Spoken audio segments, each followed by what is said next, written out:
నమస్తే welcome to Sriprabha news. ముందుగా headlines. అనకాపల్లిలో ప్రజాగళం సభలో పాల్గొన్న ప్రధాని నరేంద్ర మోడీ ఏపీలో శాండ్ ల్యాండ్ మాఫియా విజృంభిస్తుందని ఆరోపణ. మచిలీపట్నం బహిరంగ సభలో పాల్గొన్న ముఖ్యమంత్రి వైఎస్ జగన్మోహన్ రెడ్డి కూటమి నేతలు తనపై కుట్రలు పన్నుతున్నారని ఆగ్రహం. అనకాపల్లి ప్రజాగళం సభలో పాల్గొన్న టీడీపీ అధినేత చంద్రబాబు నాయుడు రాష్ట్రంలో ఎన్డీఏ గెలుపును ఎవరూ ఆపలేరని వ్యాఖ్య. వైసీపీ కాంగ్రెస్ రెండు ఒకటేనని ప్రధాని మోడీ ధ్వజమెత్తారు. ఏపీలో శాండ్ ల్యాండ్ మాఫియా విజృంభిస్తున్నాయన్నారు. ఏపీలో దేవాలయాలపై దాడులు జరిగాయని ఆగ్రహాన్ని వ్యక్తం చేశారు. కూటమి ప్రభుత్వం వచ్చాక దేవాలయాలను రక్షిస్తానని మోడీ హామీ ఇచ్చారు. అనకాపల్లి జిల్లా రాజుపాలెంలో కూటమి బహిరంగ సభలో ప్రధాని మోడీ పాల్గొన్నారు. ఈ సందర్భంగా జగన్ సర్కారుపై నిప్పులు చెరిగారు. ఈ సందర్భంగా ఆయన మాట్లాడుతూ ఎన్డీఏది అభివృద్ధి మాత్రమే అయితే వైసీపీది అవినీతి తంత్రమని అన్నారు. ఏపీలో కేంద్రం చేపట్టిన అభివృద్ధి పనులను వైసీపీ ప్రభుత్వం అడ్డుకుందని ఆగ్రహం వ్యక్తం చేశారు. విశాఖ రైల్వే జోన్ కార్యాలయానికి వైసీపీ ప్రభుత్వం భూమి కూడా ఇవ్వలేదని మండిపడ్డారు. కేంద్రం ఇళ్లు ఇచ్చినా జగన్ నిర్మించలేదని ధ్వజమెత్తారు. పోలవరం ప్రాజెక్టును జగన్ రెడ్డి తండ్రి ప్రారంభించారు. తండ్రి రాజకీయ వారసత్వాన్ని జగన్ అందుకున్నారని విమర్శించారు. పోలవరం నిర్మాణాన్ని మాత్రం జగన్ అడ్డుకుంటున్నారని, పోలవరం కోసం కేంద్రం 15,000 కోట్లు ఇస్తే ప్రాజెక్టు నిర్మాణాన్ని జగన్ అడ్డుకుంటున్నారని ఆరోపించారు. ఏపీలో అనేక చక్కెర పరిశ్రమలు మూతపడ్డాయని, రాష్ట్ర ప్రభుత్వ విధానాల వల్ల చెరుకు రైతులు ఇబ్బంది పడుతున్నారని వెల్లడించారు. డబుల్ ఇంజిన్ సర్కార్తో చెరుకు రైతుల జీవితాల్లో వెలుగులు నింపుతామని భరోసా ఇచ్చారు. అనకాపల్లి బెల్లం, తెలుగు భాష రెండు మధురమైనవి. ఏపీలో ఎన్డీఏ ప్రభుత్వం అధికారంలోకి వస్తుందని ధీమా వ్యక్తం చేశారు. కేంద్రంలోనూ ఎన్డీఏ ప్రభుత్వం అధికారంలోకి వస్తుందని, డబుల్ ఇంజిన్ సర్కార్తో ఏపీ అభివృద్ధి చెందుతుందని అన్నారు. ప్రపంచంలో 5వ అతిపెద్ద ఆర్థిక వ్యవస్థగా భారత్ ఎదిగిందని, చంద్రుడి దక్షిణ భాగంపై భారత్ అడుగుపెట్టిందన్నారు. ప్రపంచంలోనే భారత్ గౌరవం పెరుగుతుందని పేర్కొన్నారు. ఏపీలో దేవాలయాలపై దాడులు జరిగాయని మోడీ వెల్లడించారు. కూటమి ప్రభుత్వం వచ్చాక దేవాలయాలను రక్షిస్తామన్నారు. ఉత్తర్ ఆంధ్ర सुजला सरवंती इरिगेशन प्रोजेक्ट यहां की राज्य के वर्क कल्चर का बहुत बड़ा उदाहरण है। ये प्रोजेक्ट जगन रेड्डी के पिता वाईएसआर ने शुरू किया था।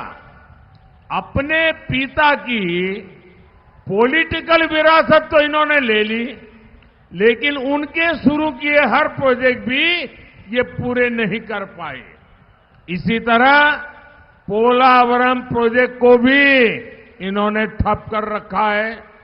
हमारी केंद्र सरकार ने पोलावरम प्रोजेक्ट के लिए 15,000 करोड़ रुपए जारी किए हैं, लेकिन वाईएसआर कांग्रेस को किसानों की कोई चिंता नहीं है। మిత్రులారా, ఉత్తరాంధ్ర సుజల స్రవంతి జలవనరుల ప్రాజెక్ట్ ఇక్కడ ప్రభుత్వ పనితీరుకి ఒక అతిపెద్ద ఉదాహరణ. ఈ ప్రాజెక్ట్ జగన్ రెడ్డి తండ్రి వైఎస్ రాజశేఖర రెడ్డి గారు ప్రారంభించారు. ఆయన వారి తండ్రి రాజకీయ వారసత్వాన్ని తీసుకున్నారు. కానీ ఆయన ప్రారంభించిన ప్రాజెక్టులు కూడా పూర్తి చేయలేకపోయారు. అదేవిధంగా పోలవరం ప్రాజెక్ట్ కూడా అడ్డుకుంటున్నారు. మా కేంద్ర ప్రభుత్వం పోలవరం ప్రాజెక్ట్ కోసం 15,000 కోట్ల రూపాయలు మంజూరు చేయడం జరిగింది. కానీ వైఎస్ఆర్ ప్రభుత్వానికి రైతుల గురించి పట్టింపే లేదు. साथियों, अनकापल्ली और आंध्र प्रदेश गन्ना किसानों का इतना बड़ा केंद्र रहा है, लेकिन प्रदेश सरकार की नीतियों के कारण किसान परेशान है। किसान गन्ना उगाना छोड़ रहे हैं। इस इलाके में अधिकांश चीनी मिलें बंद हो गई है। మిత్రులారా, అనకాపల్లి మరియు ఆంధ్రప్రదేశ్ చెరుకు రైతులకి చాలా పెద్ద కేంద్రంగా ఉంది. కానీ రాష్ట్ర ప్రభుత్వ విధానాల వల్ల రైతులు ఆందోళన చెందుతున్నారు. రైతులు చెరుకు పంటను పండించడం మానుకుంటున్నారు. ఈ ప్రాంతంలో చాలా చక్కెర పరిశ్రమలు మూతపడ్డాయి.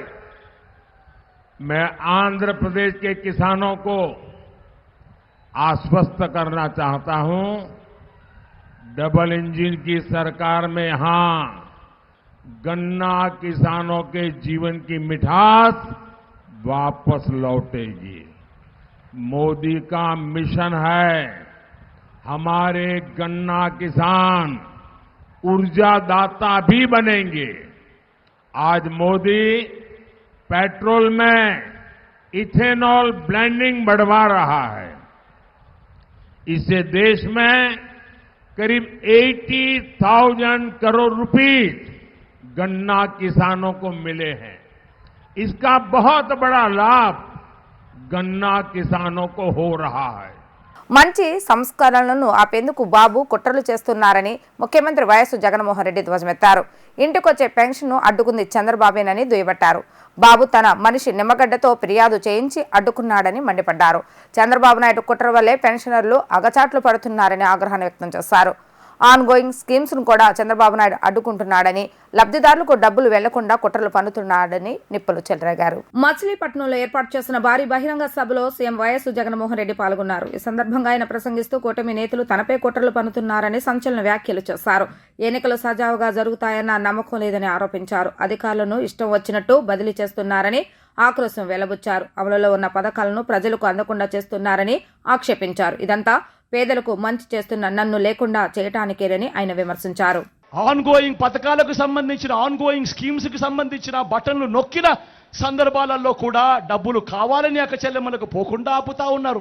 ఇష్టానుసారంగా అధికారులందరినీ కూడా మార్చేస్తా ఉన్నారు. రావాల్సిన మంచి ఏది కూడా ప్రజలకు జరగకుండా చేస్తా ఉన్నారు. ఇన్ని కుట్రలు పన్నుతా ఉన్నారు. కేవలం ఎందుకో కేవలం మంచి బీదలకు పేదలకు మంచి చేసే మీ జగన్ ఒక్కడు ఉండకుండా చేసేందుకు ఇన్ని కుట్రలు చేస్తా ఉన్నారు. గమనించమని అడుగుతా ఉన్నా. మీ బిడ్డ దేవుడు దయతో చరిత్రలో ఎప్పుడూ జరగని విధంగా మీ అందరి చల్లని ఆశీస్సులతో ఈ 59 నెలల కాలంలోనే గత చరిత్రలో ఎప్పుడూ కూడా చూడని విధంగా మీ బిడ్డ ఇచ్చిన పరిపాలన నా అక్క చెల్లెమ్మలకు ఏకంగా నా అక్క చెల్లెమ్మల కుటుంబాలకు మంచి జరిగిస్తూ ఏకంగా 2,70,000 కోట్ల రూపాయలు ఈ 59 నెలల కాలంలోనే 130 సార్లు మీ బిడ్డ బటన్ నొక్కి ఎలాంటి లంచాలు లేకుండా ఎలాంటి వివక్ష లేకుండా నేరుగా మీ బిడ్డ నొక్కడం, వివిధ పథకాలకు నా అక్క చెల్లెమ్మల కుటుంబాలకు నేరుగా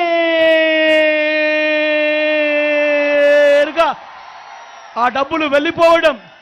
నేను అడుగుతా ఉన్నా, ఇలా బటన్లు నొక్కడం కానీ నా అక్క చెల్లెమ్మల కుటుంబాలకు ఎలాంటి లంచాలు ఎలాంటి వివక్ష లేకుండా ఇలా నేరుగా వెళ్ళిపోవడం కానీ గతంలో ఎప్పుడైనా చూశారా అని అడుగుతా ఉన్నాడు మీ బిడ్డ.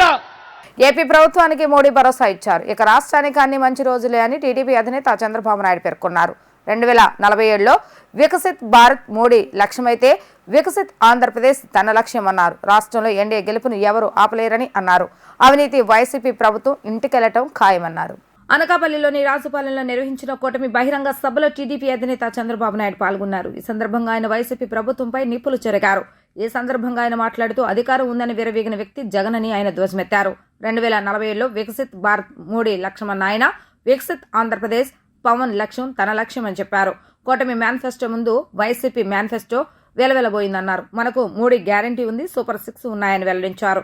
25 లోక్సభ 160 శాసనసభ సీట్లో కూటమిదే విజయం. శుక్రవారం వస్తే ప్రొక్లైన్లు వస్తాయి, పోలీసులు గోడలు దూకుతారని చంద్రబాబు నాయుడు ఎద్దేవా చేశారు. కూటమి కలయిక పోలవరం పూర్తి చేసేందుకు, అమరావతి నిర్మాణం కోసమని ఆయన అన్నారు. తెలుగు భాషను కాపాడేందుకే మా ఈ కలయిక. ఇక రాష్ట్రానికి అన్ని మంచి రోజులే అని పేర్కొన్నారు. కూటమిగా ఎందుకు ఏర్పడ్డామో మోడీ, అమిత్ షా చెప్పారు. ప్రజలు గెలవాలి, రాష్ట్రం నిలవాలని పవన్ చెప్పారు. గతంలో విశాఖ వచ్చినప్పుడు పవన్ అడ్డుకున్నారు, పవన్ ను అవమానించారు, వ్యక్తిగత విమర్శలు చేశారు. నేను జైల్లో ఉన్నప్పుడు పవన్ వచ్చి పరామర్శించారు. నిజ జీవితంలోనూ పవన్ కళ్యాణ్ హీరోనే అని ఆయన వెల్లడించారు. సైకో జగన్ పోవాలి, ప్రజలు గెలవాలి, రాష్ట్రం నిలవాలి, ఏ త్యాగానికైనా సిద్ధమని చెప్పిన వ్యక్తి పవన్ కళ్యాణ్ గారు. సీట్ల కోసం ఆలోచించలేదు. మళ్ళీ సినీ జీవితంలో ఆయనకి లేని గౌరవం ఇక్కడ వస్తుందని కాదు. నన్ను నమ్ముకున్న ఈ ప్రజల కోసం నేను కూడా త్యాగం చేయాలని ఇదే విశాఖపట్నానికి పవన్ కళ్యాణ్ గారు వస్తే ఏం తమిళలో అడుగడుగున ఆటంకాలు క్రియేట్ చేశారా లేదా? ఉన్న బలంగా ఇక్కడి నుంచి వేరే ప్రాంతానికి తరలించారా లేదా అని అడుగుతున్నా. అనుకున్నాడు ఈ సైకో వీళ్ళబ్బ సొమ్ము విశాఖపట్నం అని. ఏం తమ్ముళ్ళు వీళ్ళ తాత జాగీరా అని మిమ్మల్ని అడుగుతున్నా. ఇంకా మీకు కోపం రాలేదని అడుగుతున్నా. అలాంటి అవమానాలు భరించాడు, వ్యక్తిగత విమర్శలు చేశాడు. ఇకపోతే నా విషయం అయితే నేను ఒకటే చూశాను. పవన్ కళ్యాణ్ గారికి ఇక్కడ జరిగిన అవమానం చూసిన తర్వాత నేనే వెళ్ళి విజయవాడలో సంఘీభావాన్ని తెలియజేయడమే కాకుండా నేను పరామర్శించాను. తిరిగి నన్ను జైల్లో పెట్టినప్పుడు ముందు వెనుక చూడకుండా నేరుగా సంఘీభావాన్ని అలయన్స్ ఉంటుందని చెప్పిన మొట్టమొదటి వ్యక్తి పవన్ కళ్యాణ్ గారు. మేము ఒకటే ఆలోచిస్తున్నాం, నరేంద్ర మోడీ గారి నాయకత్వంలో దేశం ముందుకు పోవాలి, ప్రపంచంలో భారతీయులు నెంబర్ 1 కావాలి, భారతదేశం నెంబర్ 1 కావాలి, భారతదేశంలో ఆంధ్రప్రదేశ్ నెంబర్ 1 కావాలి, తెలుగు జాతి ప్రపంచం మొత్తం నెంబర్ 1 కావాలి. పేదరికం లేని దేశం, పేదరికం లేని రాష్ట్రం మా కళ అని చెప్పి మీకు తెలియజేస్తున్నా. అందుకే ఈ కలయిక, అందుకే ఈ కూటమి సాధిస్తాం. ఏం తమ్ముళ్ళ భరోసా ఉందా లేదా? ఉంటే గట్టిగా సంకల్పం చేయండి, చప్పట్లు కొట్టి.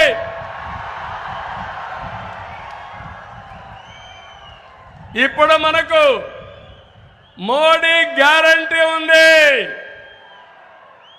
మన సూపర్ 6 ఉంది.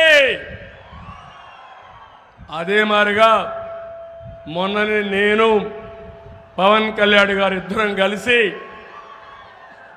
ఎన్నికల మేనిఫెస్టో రిలీజ్ చేశాం. మన ఎన్నికల మేనిఫెస్టో వస్తానే సైకో మేనిఫెస్టో వెలవెలబోయింది. మన మేనిఫెస్టోకు ఆదరణ పెరిగింది. 25 పార్లమెంట్లో మనమే గెలుస్తున్నాం. 160 అసెంబ్లీ సీట్లు మనమే గెలుస్తున్నాం. ఏ తమ్ముళ్ళు గెలవాలన్నా లేదా?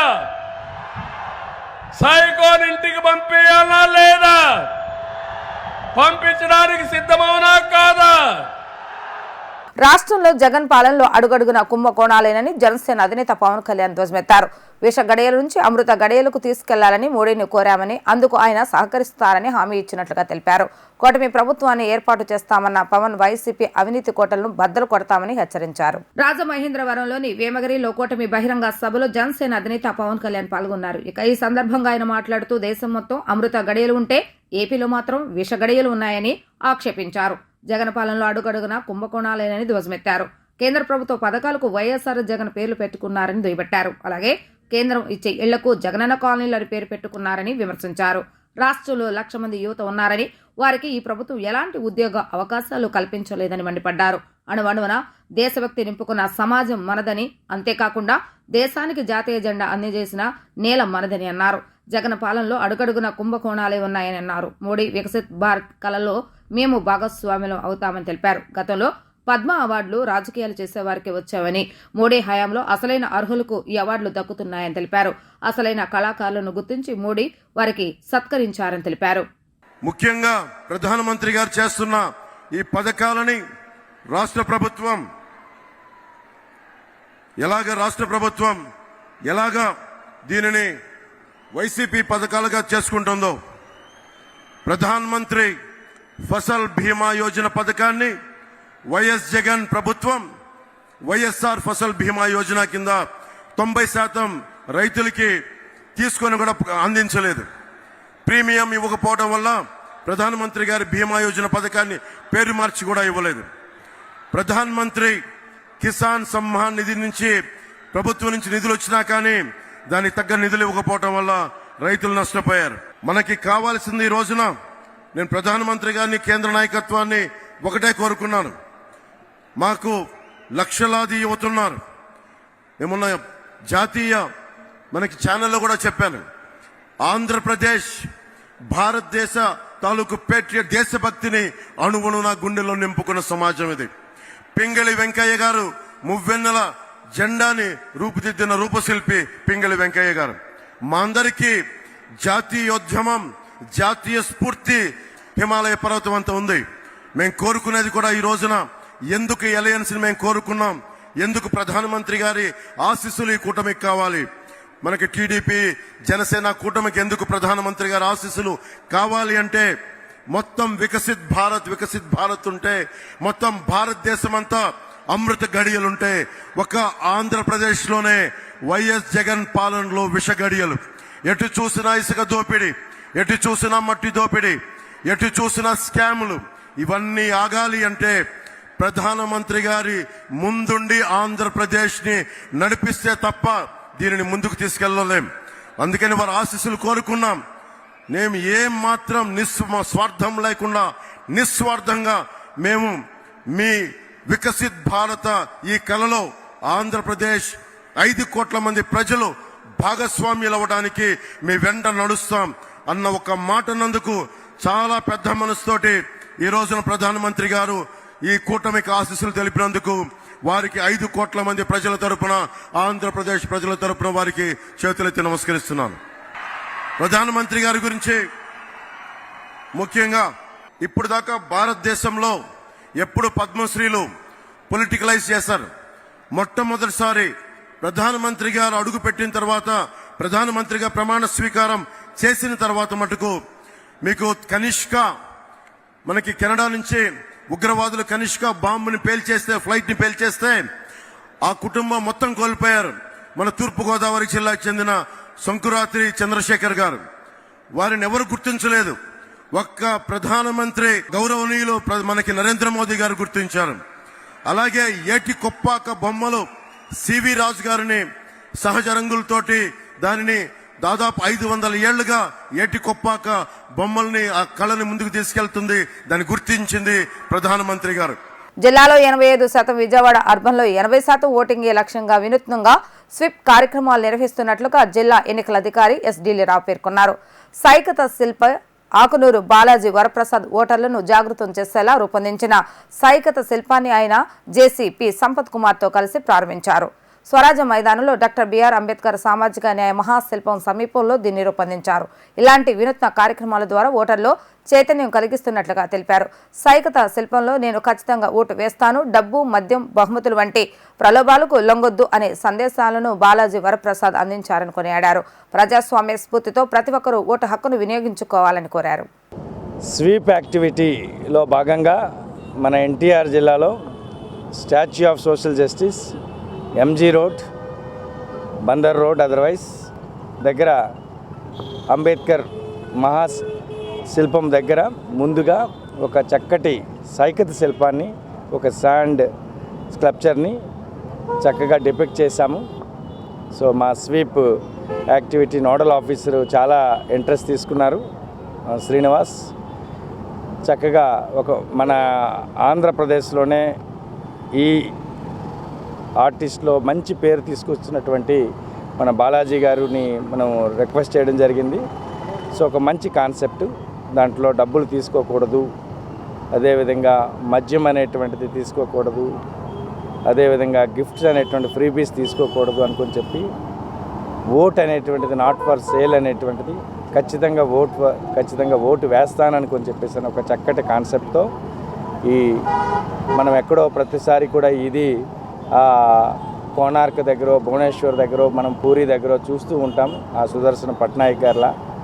అలాంటిది ఇప్పుడు మన ఆంధ్రప్రదేశ్లో కూడా ఒక మంచి అలాంటి ఆర్టిస్టులు అనేటువంటి బాలాజీ లాంటి వాళ్ళు రావడం, దానిని ప్రజల్ని మామూలుగా ఇది చెప్పొచ్చు, బట్ ఒక శాండ్తో డిఫరెంట్గా చెప్తానేటువంటి ప్రజల్లోకి చక్కగా పోతుంది. అందు గురించి ఈ స్వీప్ యాక్టివిటీ అనేటువంటి చేస్తూ ఉన్నాం. సో మన ఇంత యాక్టివిటీ చేస్తున్నాము అంటే మన విజయవాడలో అంతకుముందు యావరేజ్గా వచ్చిన 66% ఈ 3 నియోజకవర్గాలు కలిపి ఇప్పుడు ఆ 80% ఖచ్చితంగా రావాలని చెప్పేసి సో కోరుకుంటున్నాను. సో ఈ అర్బన్ అపతి అనేటువంటిది సో పోతే తప్ప ఇది సక్సెస్ కాదు. సో ఎవరైతే ఉన్నారో కామన్ మ్యాన్ అనేటువంటిది వస్తారు, కానీ రిచ్ పీపుల్ వాళ్ళంతా కూడా అనేటువంటిది వాళ్ళు వచ్చి ఓటు అనేటువంటిది వేస్తే ఖచ్చితంగా 80% అనేటువంటిది వస్తుంది. జిల్లా మొత్తం మీద 85% అనుకుంటున్నాం, రూరల్లో ఇప్పటికే 90% అనుకుంటున్నాం. సో ఓవరాల్గా 85% టార్గెట్ అనేటువంటి అచీవ్ కావాలనుకొని చెప్పి మనసారా కోరుకుంటూ, సో ఈ మే 13 జరగాల్సినటువంటి ఎలక్షన్స్ ఎటువంటి లా అండ్ ఆర్డర్ ఇష్యూస్ లేకుండా స్మూత్గా అనేటువంటిది ఎటువంటి రీపోల్ లేకుండా జరగాలని కోరుకుంటూ మే 11 జరగబోయే సార్వత్రిక ఎన్నికల్లో నిరంకుశతత్వ మతతత్వ పార్టీ అయిన బీజేపీని ఓడించాలని, ప్రజల కోసం పోరాడే తమ కూటమిని గెలిపించాలని ఇండియా కూటమి నాయకులు కోరారు. మే 10వ తేదీన ఇండియా కూటమి ఆధ్వర్యంలో భారీ బహిరంగ సభ నిర్వహిస్తున్నట్లుగా సిపిఎం పార్టీ అఖిల భారత నాయకులు సీతారాం ఏచూరితో పాటు జాతీయ నాయకులు పాల్గొంటారని ఈ సందర్భంగా వారు తెలిపారు. ఇండియా కూటమిని బలపరుస్తూ అఖిల భారత నాయకులతో జరిగే సభని విజయవంతం చేయాలని వారు పిలుపునిచ్చారు. నగరంలోని శ్రీశ్రీ భవన్ నందు ఇండియా కూటమి ఆధ్వర్యంలో మీడియా సమావేశాన్ని నిర్వహించడం జరిగింది. ఇక ఈ సందర్భంగా సిపిఎం కూటమి నాయకులు దొనేపూడి కాశీనాథ్ మాట్లాడుతూ మే 13వ తేదీ జరగనున్న ఎన్నికల్లో ఇండియా కూటమిని గెలిపించుకోవాలని కోరారు. బీజేపీ నిరంకుశతత్వ మతతత్వానికి వ్యతిరేకంగా మోడీని ఓడించాలన్నారు. మే 10వ తేదీన భారీ బహిరంగ సభ నిర్వహిస్తున్నట్లుగా సిపిఎం పార్టీ అఖిల భారత నాయకులు సీతారాం ఏచూరితో పాటు జాతీయ నాయకులు పాల్గొంటారని తెలిపారు. ఇండియా వేదికను బలపర్చాలని, మోడీకి ఇది చివరి దశ ఎన్నికలని జోసన్ చెప్పారు. రాహుల్ గాంధీకి పాకిస్తాన్తో సంబంధం పెడుతూ ఇష్టం వచ్చినట్లుగా మాట్లాడుతున్నారని మండిపడ్డారు. అఖిల భారత నాయకులతో జరిగే సభని విజయవంతం చేయాలని పిలుపునిచ్చారు. ఈ రోజున నరేంద్ర మోడీ మతం పేరుతో దేశాన్ని విభజించేటువంటి, అలాగే రిజర్వేషన్ల అంశం పైన అమిత్ షా మాట మార్చి ముస్లింలకు రిజర్వేషన్స్ అవసరమా,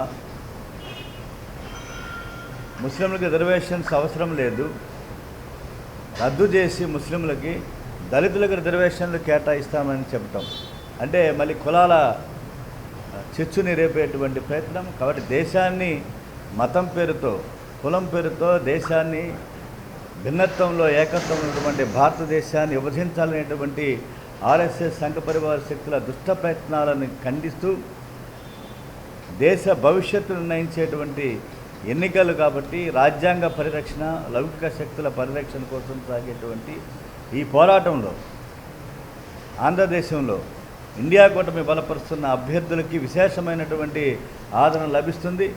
ఓ పక్కన విజయవాడ పార్లమెంటు, విజయవాడ 3 నియోజకవర్గాల్లో కూడా చాప కింద నీరులాగా విజయవాడలో అభ్యర్థుల గెలుపు కోసం ప్రజల్లో ఈసారి కాంగ్రెస్ పార్టీకి ఓటు వేద్దాము, కాంగ్రెస్ పార్టీ బలపరుస్తున్నటువంటి అభ్యర్థులకు ఓటు వేద్దామనేటువంటి అభిప్రాయం వస్తున్నది.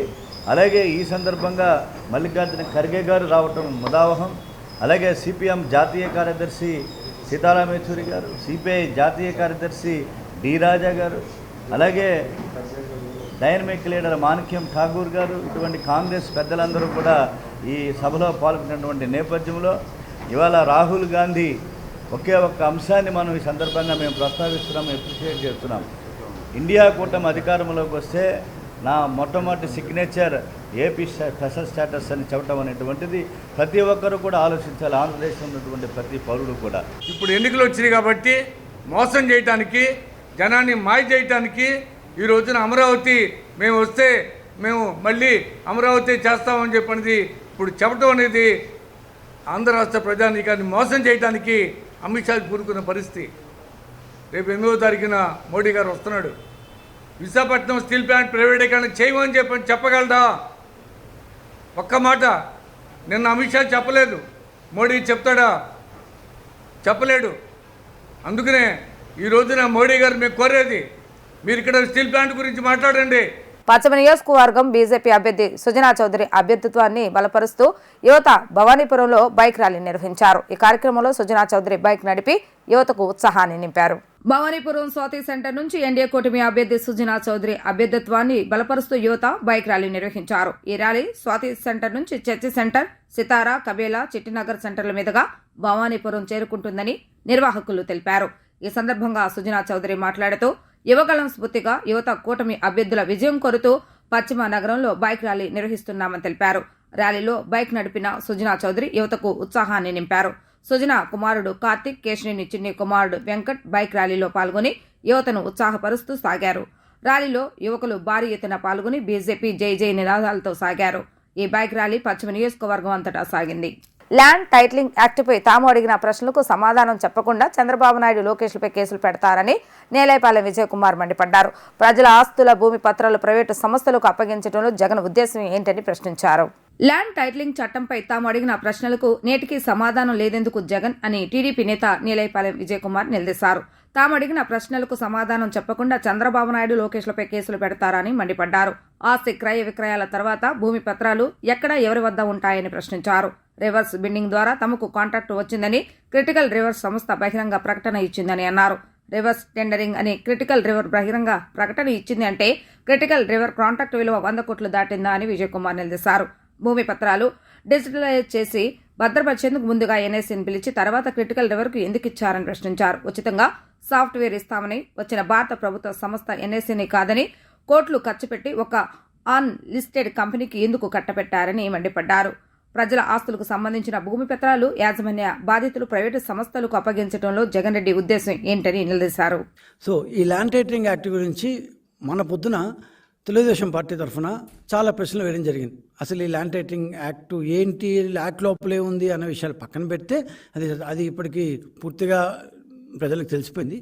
ఈ మన పత్రాలు ఎక్కడుంటాయి, మన పత్రాలను ఎవరు డిజిటలైజ్ చేస్తారు, మన ఒరిజినల్ పత్రాలు ఎక్కడుంటాయి, మనం ఆస్తి క్రయ విక్రయాలు చేసిన తర్వాత ఈ పత్రాలు ఎవరి దగ్గర ఉంటాయి, ఎవరు దాన్ని స్టోర్ చేస్తారు, ఎవరు దాన్ని డిజిటలైజ్ చేస్తారు, ఎవరు మెయింటైన్ చేస్తారు, ఈ మొత్తం సాఫ్ట్వేర్ ఎవరు తయారు చేస్తారు, ఇది ప్రభుత్వానికి చెందిందా?